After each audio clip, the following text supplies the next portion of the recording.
우리가 사회생활을 하는 과정에서 그리고 관계를 일상적으로 맺는 과정에서 저 사람 왜 저 상황에서 저런 거짓말을 치지? 납득이 되지 않는데? 도무지 이해가 되지 않는데? 그런 상황들이 은근히 자주 발생한단 말이죠. 왜 우리가 과연 거짓말을 치는지, 거짓말을 치는 핵심적인 인간의 본성에 대해서 좀 생각을 해볼 필요가 있을 것 같아요. 제가 생각하기에 거짓말을 치는 이유는 안녕하세요. 법무법인 어센던트 율본의 류지연 변호사입니다. 저는 주로 경영권 분쟁 사건들 그리고 기업 스타트업들 자문을 주로 많이 하고 있고요. 최근에는 협상 바이블이라는 책과 대화의 밀도라는 책을 써서 커뮤니케이션 역량 강화를 위한 교육 프로그램을 운영하고 있습니다. 오늘은 거짓말에 대해서 이야기를 해볼 텐데요. 폴 에크먼 교수의 Telling Lies를 텍스트로 삼아서 왜 우리가 거짓말을 치는지, 그리고 사람들이 어떤 패턴으로 거짓말을 주로 치는지 이 패턴을 분석해보는 시간을 갖도록 하겠습니다. 기본적으로 모두가 부정할 수 없는 대전제가 한 게 있죠. 우리는 모두 다 거짓말을 쳐봤다는 것이에요. 어렸을 때도 물론 우리가 거짓말을 많이 쳐봤고요. 성인이 된 이후에도 우리는 상황에 따라서 거짓말을 치기도 하고, 또 때로는 이 사람이 이런 상황에서 거짓말을 친다고? 이렇게 당황하기도 하고, 그렇게 뜻밖의 상황을 마주하기도 합니다. 인간의 가장 근원적인 본성 중에 한 개가 바로 이 거짓말이라는 욕구인 것 같은데, 오늘은 왜 우리가 거짓말을 치는지, 그리고 또 거짓말을 치는 유형에 대해서 한번 이야기를 나눠보도록 하겠습니다.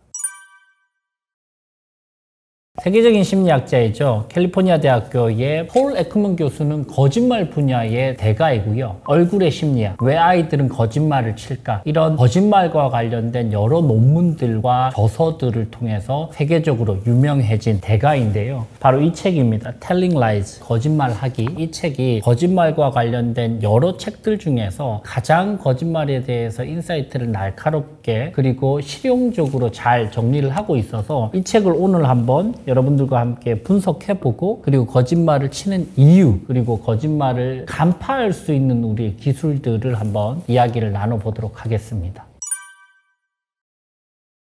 우리가 사회생활을 하는 과정에서 그리고 관계를 일상적으로 맺는 과정에서 저 사람 왜 저 상황에서 저런 거짓말을 치지? 납득이 되지 않는데? 도무지 이해가 되지 않는데? 그런 상황들이 은근히 자주 발생한단 말이죠. 우리 모두가 절대로 부정할 수 없는 대전제가 한 게 있죠. 우리는 거짓말을 쳐봤다라는 사실입니다. 우리가 어렸을 때 거짓말을 치기도 하지만 성인이 된 이후에도 거짓말을 치는 사람들이 생각보다 많다는 것이죠. 그럼 과연 먼저 거짓말에 대해서 우리가 자세히 알아보기 전에 왜 우리가 과연 거짓말을 치는지, 거짓말을 치는 핵심적인 인간의 본성에 대해서 좀 생각을 해볼 필요가 있을 것 같아요. 제가 생각하기에 여러 가지 거짓말을 치는 이유들이 있지만 거짓말을 치는 이유는 크게 보면 두 가지로 나뉘어 볼 수 있을 것 같아요. 첫 번째, 우리는 왜 거짓말을 치는가? 먼저 거짓말을 쳐서 그 상황을 모면하고 처벌을 피하기 위해서, 그 처벌에 대한 두려움 때문에 우리는 거짓말을 칩니다. 내가 상대방으로부터 비난을 받을까봐 두려움, 이러한 인간의 본연적인 두려움 때문에 우리는 거짓말을 치고요. 두 번째는 반대인 케이스예요. 처벌에 대한 두려움이 아니고 보상에 대한 욕심 때문에 우리는 거짓말을 칩니다. 예를 한번 들어볼게요. 세계 최고의 사이클리스트였죠. 미국의 랜스 암스트롱이라고 하는 세계적인 사이클리스트가 있었습니다. 이 사이클리스트는 아주 거대한 서사를 가지고 있었던 슈퍼스타였단 말이죠. 세계 최고의 사이클 대회죠. 뚜르드 프랑스에서 무려 7번이나 우승을 하는 기적적인 서사를 써내려 나갔습니다. 이후에 대중의 엄청난 지지와 인기를 받으면서 좋은 일도 많이 하고, 특히 암 환자들을 위한 기부 행사 이런 것들도 대규모로 열면서 전 세계적인 글로벌 팬들을 형성을 했단 말이죠. 근데 너무나 충격적이게도 이 랜스 암스트롱은 약물 복용을 통해서 우승을 했기 때문에 약물 복용 사실이 적발됩니다.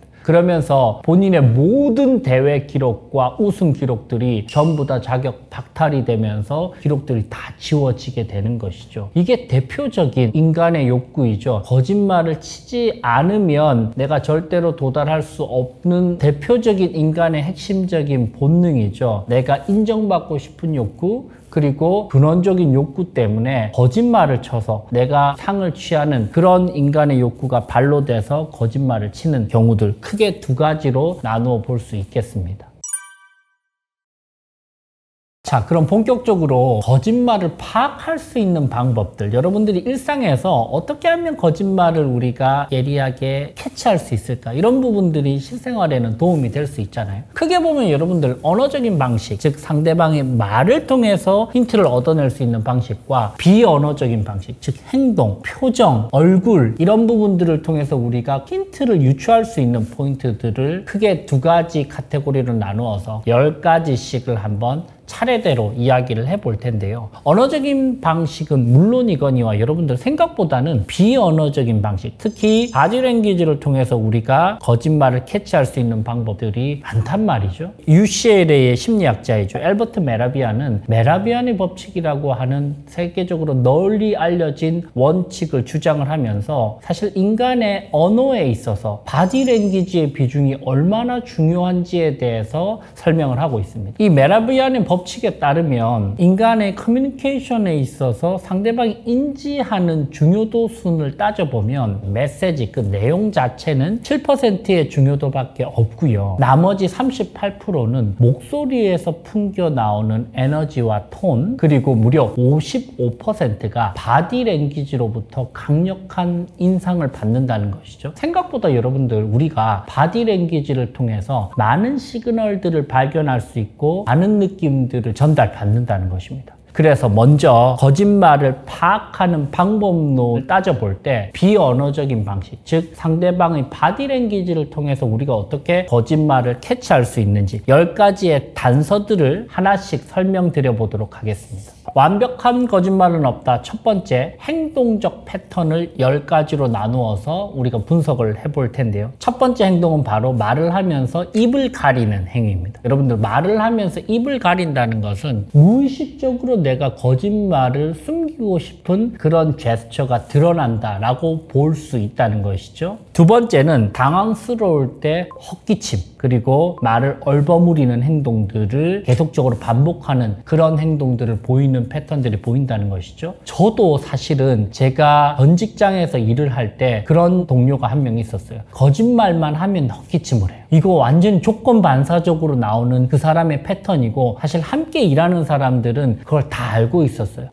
이렇게 하면 이 사람이 뭔가 긴장하고 있고 지금 거짓말을 치고 있구나라는 것을 우리가 자동적으로 알 수 있다는 것이죠. 세 번째는 입술과 입의 모양을 우리가 좀 주목해 볼 필요가 있어요. 입을 계속 다물고 있다든지, 아니면 뭔가 목이 타서 계속 목에 침을 삼킨다든지, 특히 입을 통해서 우리가 여러 가지 얼굴에서 단서들을 발견할 수 있는 포인트들이 아주 많다는 부분에 여러분들 주목하시기 바랍니다. 네 번째는 역시나 눈과 아이 컨택을 여러분들 유심히 살펴보셔야 되겠죠. 계속 눈을 피한다거나 아니면 눈동자가 계속 좀 불안하게 초조하게 왔다 갔다 한다거나 아니면 천장을 보다가 갑자기 바닥을 보거나 이런 방식으로 뭔가 아이 컨택이 일정하지 않고 피하는 느낌, 왔다 갔다 변동하는 느낌, 그런 느낌을 보면 여러분들께서 혹시 거짓말 때문에 불안해하나? 라는 생각을 할 수 있다는 것이죠. 다섯 번째는 말과 행동이 불일치하는 케이스입니다. 이런 경우는 되게 재밌는 케이스인데요. 나는 말로는 예스라고 이야기하면서 고개는 이렇게 가로짓는 굉장히 이상한 행위인데, 여러분들 말로는, 머리로는 이야기를 하면서 비언어적으로는 사실은 이게 그냥 표현이 되고 드러나는 그런 패턴들을 우리가 포착할 수 있다는 것이죠. 여섯 번째는 바로 살임새를 갑자기 정돈하고, 뭔가 긴장할 때 우리가 그런 행동들을 하잖아요. 그러면 뭔가 태세 전환이 있나? 뭔가 내적인 갈등이 있나? 뭔가 숨기나? 갑자기 막 이렇게 하고 넥타이도 이렇게 만지고, 그러면 뭔가 우리가 시그널을 발견할 수 있다는 것입니다.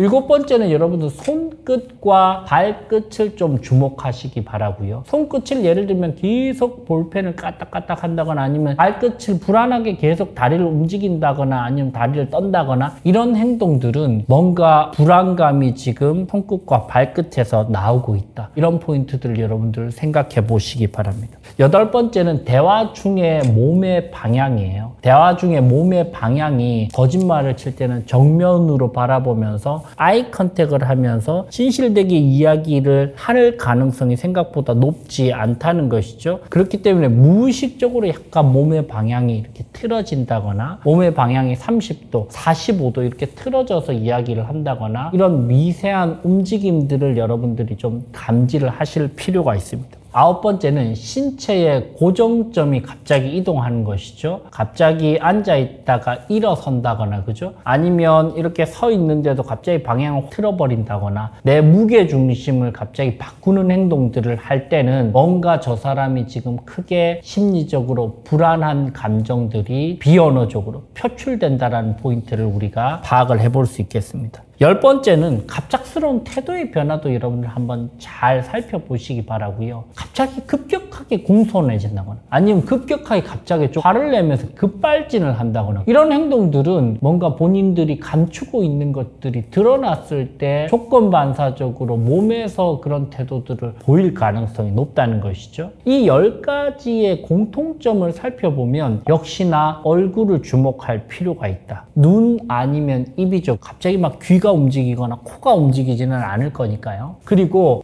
얼굴 이외에는 여러분들 손끝과 발끝, 그리고 몸의 중심 지점이 어떻게 움직이고 있는지를 잘 한번 관찰을 해보시면, 이 사람이 지금 불안한가, 초조한가, 뭔가를 숨기고 있나, 왜곡하고 있나, 이런 포인트들의 단서를 발견하실 수 있을 겁니다. 완벽한 거짓말은 없다. 2번째 패턴은 바로 언어적인 패턴이죠. 대전제는 이런 것이에요. 결국 내 마음속에 있는 무의식에서 작동하고 있는 것들이 어떤 방식으로든 워딩으로, 단어로, 문장으로 드러날 수밖에 없다는 것이고요. 그 불안감은 표출될 수밖에 없다는 것입니다. 자, 언어적 패턴을 하나씩 살펴보겠습니다. 첫 번째는 대답하지 않음. 충분히 대답할 수 있는 아주 단순한 질문인데 대답을 안 해요. 그러면 왜 대답 안 하지? 이거 대답 못할 게 없는데, 어려운 질문도 아닌데, 영어로 한 것도 아닌데 대답을 안 해. 이럴 때 우리가 좀 이거 거짓말을 치고 있나? 뭔가 은폐하려고 하나? 라는 생각을 할 수 있습니다. 두 번째는 분명하고 선명하게 부정하지 못하고 애매하게 말끝을 흐리는 화법들. 네, 아마도요. 그럴 수 있죠. 이게 뭐 기라는 거야? 아니라는 거야? 분명히 확실하게 이야기했던 사람인데 애매하게 말끝을 흐려요. 가능성 여지를 남겨둬요. 그러면 이거 뭐지? 의심을 해봐야 된다는 거예요. 세 번째는 오히려 반대로 모든 것에 대해서 극단적인 부정. 당신이 이야기하는 거 모든 것 전부 다 사실이 아니야. 이런 방식으로 이야기를 하면 뭔가 이상해요. 그죠? 이 공격 태세 뭐지? 내가 이야기하는 갑자기 전부 다 아니라고? 뭔가 지금 심리적으로 당황한 거예요. 뭔가 쫓기는 거야. 그러니까 그 사람에 대해서 부정하는 것이죠. 네 번째, 지나치게 짧은 대답. 아니요, 뭔가 더 드러내고 싶지 않은 거예요. 주저리 이야기하다가는 거짓 단서가 잡힐 수도 있으니까 아주 짧게 그냥 아니요 라고만 이야기하는 패턴들도 우리가 거짓말을 유추해 볼 수 있다는 것이죠. 다섯 번째는 상대의 질문을 반복해서 물어보는 거. 분명히 내 이야기를 정확하게 인지했고 충분히 이야기를 할 수 있는 상황에서도 뭐라고 그러셨죠? 그 질문 다시 한번 해주시겠어요? 라고 이야기를 하면서 시간을 끄는 행위예요. 본인이 인지를 했음에도 시간을 한번 더 끌고 머리를 한번 더 굴려서 어떻게 상황을 모면할까를 찰나의 여유를 갖기 위해서 되묻는 그런 패턴들도 거짓말을 할 때 언어적으로 드러난다는 것이죠. 여섯 번째, 가장 결정적으로는 역시 일관되지 않는 진술입니다. 이게 여러분들 수사기관에서 수사를 할 때도 이 진술의 일관성을 가장 중요하게 보거든요. 즉, 예를 한번 들어보겠습니다. 형사사건 한번 예를 들어보면 경찰 단계에서 먼저 수사를 하고 검찰 단계에서 수사를 한 다음에 기소 여부를 판단해서 기소가 되면 형사 1심, 2심, 3심까지 쭉 나아가는 이 과정에서 생각보다 이 과정이 오래 걸린단 말이죠. 이 과정에서 거짓말을 하고 있는 사람들은 분명히 일관되지 않는 진술을 할 수밖에 없고 그 틈을 파고들여서 이 사람이 어떤 포인트에서 거짓 진술을 하고 있는지 수사기관이 날카롭게 파고든단 말이죠. 그래서 여러분들께서 이 사람이 이전에 했던 이야기와 바뀐 부분들이 어떤 부분인지를 우리가 예리하게 파악하는 것이 거짓말을 파악하는 데는 아주 도움이 많이 될 것입니다. 일곱 번째는 갑자기 공격적인 모드의 돌입이에요. 어떤 권한으로 나한테 지금 그런 질문을 하시죠? 뭐 이런 방식으로 물어보면 이거 지금 전곡이 찔린 거예요. 여러분들 뭔가 수사를 할 때도 마찬가지고요. 상대방이 전곡이 찔릴 때 갑자기 태세 전환이 일어나면서 감정을 표출하면서 그걸 숨기려고 하는데 아주 노련한 수사관들, 아주 노련한 검사들은 그 상황을 차분하게 지켜보면서 거짓말이 어떤 부분에 있는지를 파악하게 됩니다. 여덟 번째는 선택적 기억이죠. 다른 모든 부분들은 전부 다 기억에 나는데 죄송한데 그 부분에 대해서는 지금 잘 기억에 나지 않습니다. 여러분들 이거는 정치인들이 대표적으로 많이 많이 쓰는 패턴이죠. 청문회에서 이런 장면들 너무 많이 보셨죠? 그 앞장면도 기억이 나고 그 뒷장면도 기억이 나는데 그 장면만 선택적으로 기억에 나지 않아. 선택적 기억 상실에 걸린 것처럼, 그죠? 이런 포인트를 발견하면